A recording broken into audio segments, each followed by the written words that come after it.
Hi, Sleep Grandma here. Right now we're listening to Italian music, background chill out. Would you please stop? I'm gonna make videos today because I have to get all this crap off my counter. But anyway, my kitty is all over the place. I wanted to talk to you guys about stuff to do with your children that's very easy. You don't need to go out and buy anything. So let me tell you about this product that, well, first of all, let me not be all over the place. I want to say, you guys, this is a great idea now. When I'm in my classroom, I always play music like this in the background. So I can feel like I'm there, but I'm not there. It just keeps like a steady flow of tranquility through my, through my day, you know what I mean? So I really recommend this. Now, if you don't like this kind of music, you can put, let's see here, smooth jazz. Let's put smooth jazz. If you don't like jazz, most people, I'm not really a big jazz fan because I don't know that much about it. Come on. But what I do is I just put some on. It's just like a relief. It's like a constant valve that deflates my stress level. And I really recommend it. Let's see here. Let's say weekend jazz. I don't know. Weekend jazz. I hate the commercials. You see, I'm not very big on patience either, so you can see that. But I love kids, and I know that they don't understand. See, that's very pleasant. See, I'm giving you the name there. Jazz for working at home. That's perfect. It's just playing in the background. You're going about your day, but then when you hear it, just like deflates you. Okay, guys? Okay, so let me tell you about a project I did with my preschoolers like a couple of years ago. So what we did was we had to do some kind of big project and do a board out in the hallway for the school. So we put the board with Sherlock Holmes holding a spyglass on the big board outside. And then I took a piece of paper and asked each child 12 questions. In other words, we were like doing research, like detectives, you know, investigating what they liked. Some of the questions I asked them was, what is your favorite breakfast?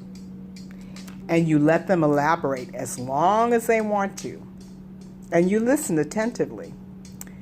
Then you can ask them, what is your favorite lunch? Listen to their answer. You'd be surprised at some of the things they say. Okay. What's your favorite dinner? They'll elaborate on that too. Sometimes they'll say pancakes for all 3 meals. I mean, it just depends. Excuse me. And you can also ask them, this is one question that a lot of parents were shocked. I asked them what was their favorite thing to do. Do you know what their favorite thing to do was? Their favorite thing to do was to stay home with mom and dad. Just to be at home with mom and dad. Now, of course, the people at the school wanted them to answer, I had a teacher tell me that I should put, you know, that the child said that their favorite thing to do was to be at blah, blah preschool. And I said, no. I said, if their favorite thing to do is to be home with mom and dad, then that's what it is. It is what it is, man. Don't do that. I said, I don't like that. I don't like that. Don't change the child's answer just because you want to make yourself look good with the director. No, thank you. So, yeah, parents were really shocked at that. It wasn't going to the mall or going to my favorite restaurant or, you know, going to Chuck E. Cheese. 99% of them said it was staying home with mom and dad. And I thought that was amazingly simple. Mom and dad just have to be mom and dad. You know, isn't that wonderful? When you think about it, it makes so much sense, right? Kids adore their parents. Why wouldn't they want to be home with mom and dad? I think a lot of parents really don't realize, honest to God, don't realize how much influence they have over their children and how important, what an impact you make on your child's life. You really, it's crazy. It's a crazy responsibility, but it's a good responsibility. You know what I mean? It is a good responsibility. Look at that. That's kind of awesome. Ooh. Let's see if I can put this thing in high definition. You know, you will never be more important than when you're in your child's eyes. You are the center of their universe. Whether you want to be or not, you are the center of their universe. Because, and let me tell you why. Because I've heard people, adults, you know, way into their 60s, talk about their parents, and they might, some of them remember certain things their parents said to them that was either very inspiring or very cruel. They remembered for the rest of their lives, way after their parents have died. And they might not, sometimes they might not remember what their parents said, but they do remember how their parents made them feel. So, you know, remember that when you're dealing with your children. Remember that the children are always watching. Okay, they're always watching. I know it's a pain. It's a pain. It's a big responsibility. Nobody wants that, right? Nobody wants that. But the children are always watching, man. That's just part of being a parent. Unless they're asleep, obviously. But you know, if you're arguing when they're asleep, they hear you. They hear you, and I'm not saying you shouldn't argue or discuss, but just be aware. Because in my generation, we didn't think the kids, I don't know, we just didn't think about what our kids thought. You know, we just did our thing and whatever. But, yeah, kids are watching, man. So act accordingly. The lessons we teach our children are just too important. So just wanted to put that in there because it really is true. You are the center of the universe in your child's eyes. Now, getting back to our questions, first of all, I'd like to say, when you ask them these questions, get a pad or any piece of paper and write it down like a detective. Tell them you're going to play a detective game. And you're trying to find out what they like. So write down the answers and let them elaborate. And feel free to make any kind of follow-up questions. You know what I mean? You can ask them, what's your favorite thing for breakfast? Why? You can ask them why. And then you guys can talk about, let's say they like, I don't know, cinnamon rolls. You can say, well, why? And they might tell you, I like the way the cinnamon makes my tongue tingle. Now, whatever answer they have, make sure you're laughing with them, not out at them. And for God's sake, please don't tell them it's silly. Just laugh with them, not at them. It's very important.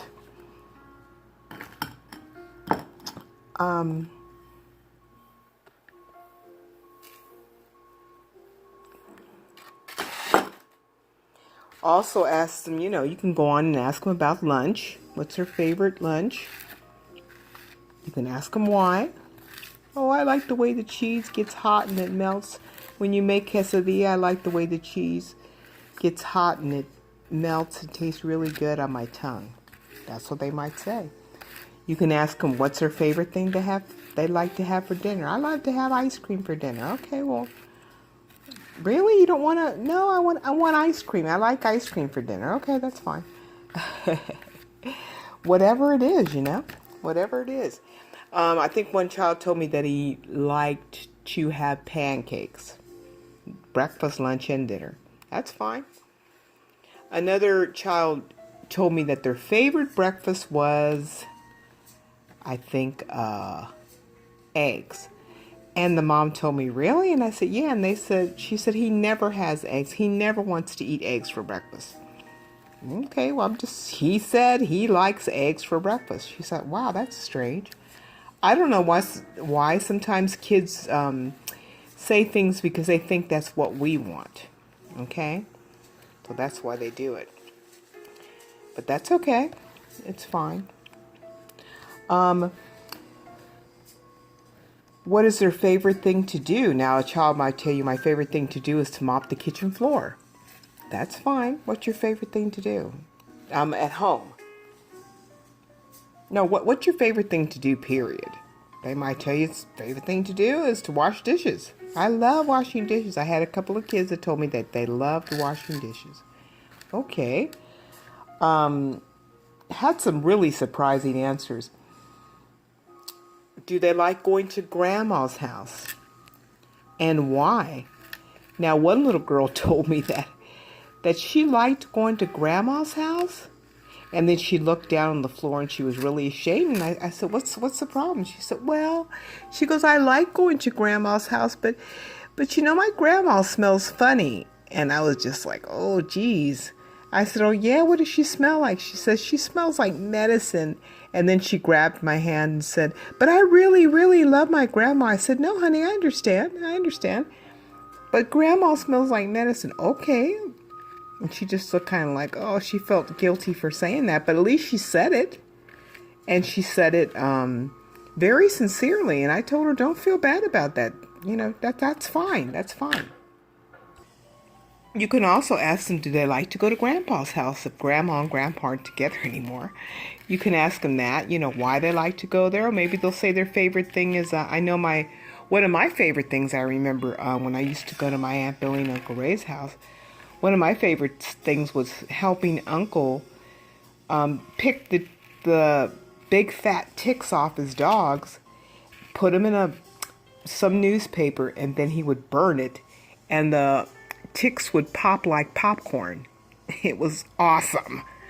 I loved doing that. And also they had this huge tree out in front, and they would break all the leaves together, and then all the kids, we would jump in the leaves and throw the leaves up in the air. That was awesome. I just loved it. It was just amazing time. So you don't know what your child's going to answer, and you'll be surprised. But I think it helps you get to know your kids better. And they feel so important, and they're so thrilled that you would even ask. You know what I mean? That you would even ask them what they like. Now, another thing would be like, what's your favorite color? Why is that your favorite color? Some kids will pick 2 and 3 colors. That's fine. My favorite colors are orange because it's very warm and happy color. And blue-green because blue-green reminds me of the ocean. I love the ocean. You can also ask them, what is your favorite game in the schoolyard?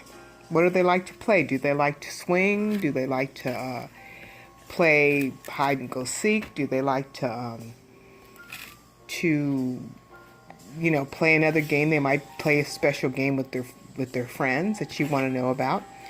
Just different things. What else? What's their favorite activity at school?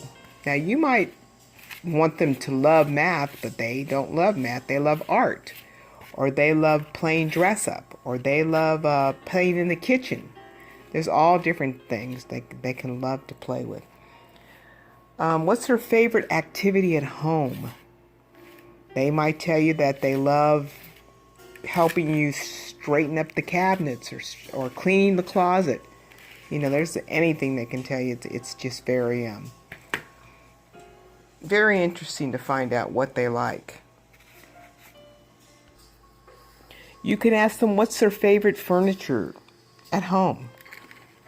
They might tell you, well, I like the chair in the kitchen. You're like, which chair? And they're like, these chairs. I like these kitchen chairs because, well, why do you like that kitchen chair? Because I like the color, and because It has a little pillow right here for me to sit on, and or I like this couch because my grandpa always sits there every time he comes over. You never know. I mean, it's just really interesting to hear their answers. You can also ask them what their favorite snack is, and are there any snacks that they've seen in the store that they'd like to try. They might tell you, I'd like to try those. One day I want to taste a little chocolate bunny. I want to see what they taste like. And you might say, well, they taste like chocolate. Well, yeah, but since it's in the form of a bunny, I think it's going to taste different. They might. You know, it's just surprising what they say. Now, another game I used to play with my daughters was Name That Thing. And so you just try to guess. One person thinks of something, and you ask that person questions. Like, for instance, you could say, is this thing alive? Is it a live thing, or is it a dead thing? Well, I don't know if dead, you can use another word besides dead, but is it a living thing? They might say no. You say, well, is it something everybody has in their house? And they might say yes. Then you say, do we use it a lot? And they say yes. Does it have... And then you can ask them, can you give me a clue? And they'll say, like, it's usually black. And you'll be like, oh, black? What shape is it? It's usually square. And you can guess a TV? Yeah, TV. Now, sometimes they'll give you stuff that's, like, off the wall. And you're like, okay, that's, like, not it. But that's a good game to play. Name That Thing. We used to play that when we were driving, too. And it's a lot of fun. And the other one is we used to play Hide That Thing, where I would take like a, I don't know, little play bunny or something. I would hide it in the room. The child had to leave the room. I would hide it in the room. And then they would come in and they would have to guess where it was. And if they got close, you said, warmer, warmer, warmer. You're burning up. You're burning up. And that meant they almost found it. And if they were walking away from you, you'd say, cold, cold. Ooh, you're freezing, like that. That's another game to play. And what was the last game I was thinking of?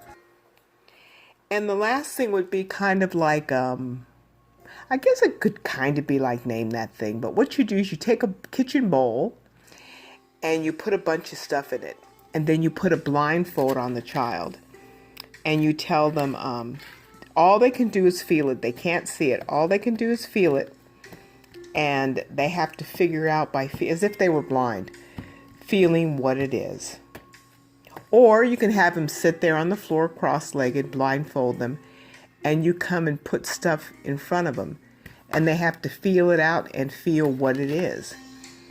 You know, it could be a stuffed animal, it could be a box, it could be a painting. So those are just really simple games. I used to play all those games with my girls. And you can put a glass bowl, you know, a nice little glass bowl there so they can say, what is it? Or a Tupperware or something like that. And you can also put, it depends on the child's age, but you can put spices. They might have to feel the spice and figure out what it is. Is it flaxseed or is it chamomile? So it just teaches the children to be very aware of the shape of things. Okay, so that's pretty much ideas. Those are just a couple ideas. You can make up your own games, and just have fun with it. Just relax with it. Just enjoy your child. You're so blessed to have them. Just enjoy them.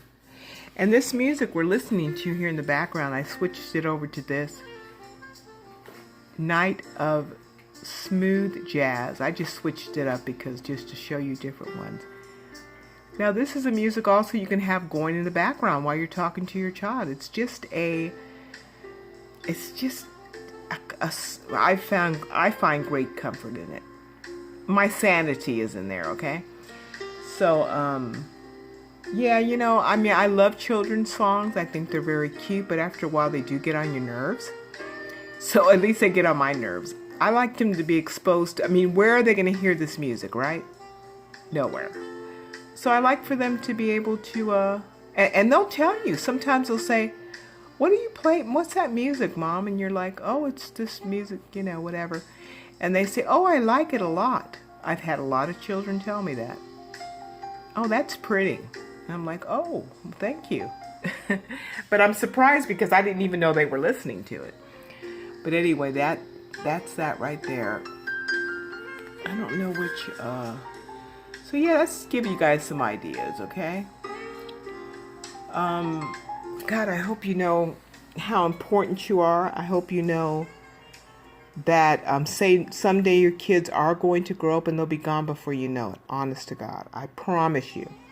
They'll be gone before you know it, and the memories you make with them are going to last forever. Way after you're dead, way after you're gone. So, just please be grateful for having them and enjoy every moment, especially the special time of the coronavirus together. Just enjoy it, make the best of it. This is a great opportunity to make the best of this moment. So, much love, guys. Be grateful for what you already have. Live in the middle emotionally. If you haven't listened to my video about living in the middle, please do. And please know that you can change at any time. You can start your day over anytime. So, much love, guys. Take care. Hey, guys, you can also do what I'm doing. Just put the paint here. Get a piece of paper. Put the paint there. Kids love doing stuff like this. Kids are really, really simple. Put this here. Then give them a little tool or have them choose it out. What do you want to use, honey? You want to use a fork? You want to use a spoon? You want to use this little paintbrush I have? You want to use this little hair dye brush I have? And just let them mush it. They love doing that. Because they love looking at it. The textures and stuff, they love it. I mean, there's kids that just sit there and just twirl and twirl for hours. They find it very comforting to them. But you know what? Most of all, they love just sitting next to you and doing this stuff. So let them be with you. Let them wear out, and then they'll go to sleep, and then you can go watch an adult movie or whatever you want to do. But this is really, they love doing stuff like that. They'll go like this. You'll catch them going like this. They do it real slow, then they'll do it like this. Look, Mom, look what it did over here. Yeah, they love doing, the kids are very, very simple. They're like the easiest thing.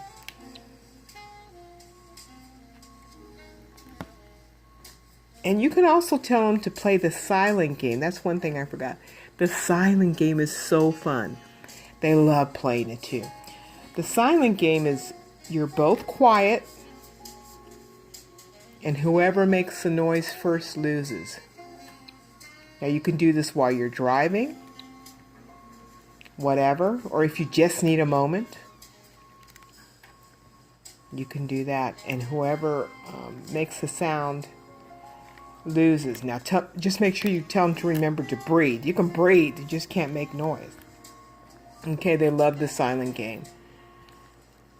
And guys, please remember that if you ever need to just a moment, leave the child playing by themselves and walk into the other room and just exhale, man. You have a right to take a break too, you know. And it's more important than yelling at them. And also, please teach your children to play alone too. Give them some things to do and just let them play by themselves. Give them some pots and pans to do something with. You know, the little bitty ones, they love taking a wooden spoon and beating a pan. They love that, or acting like they're stirring and stuff. Children need to learn to play alone too. They need to have their own alone time. So don't be afraid to say, okay, mommy's gonna, you know, you stay here in your room and play for a minute. I'm gonna go in my room and relax for a minute. Mommy and daddy can do that. So just don't be afraid to do that too. Okay? All right, you guys. Love you. Love you, and I really hope that you realize how important this is. Okay? Take care.